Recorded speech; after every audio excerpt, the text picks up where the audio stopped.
আসসালামু আলাইকুম। সময়টা যে ঘড়ির কাঁটা থেমে তো আর থাকে না। আবার দেখতে দেখতে ফিরে আসতে হবে নিজ কর্মস্থলে। অনেকদিন বন্ধ পেয়েছি এই ভেবে মানুষ ছুটিতে বাড়িতে গিয়েছে।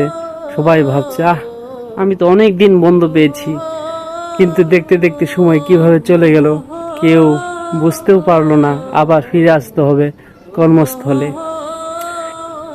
এটাকেই বলে যে আমরা মুসাফির। এমন করে আমাদের সময়টা ধীরে ধীরে চলে যাবে, আমরা বুঝতেও পারবো না কখন জানি মরণ চলে আসবে। আর আমরা বলবো 60-70 বছরের জীবন পেলাম, তবুও কিছু করতে পারলাম না। আমার যদি আরো কিছুদিন সময় হতো ভালো হতো। মরণ যখন ধরবে তোমায়, সময় তো আর পাবে না, সময় তো আর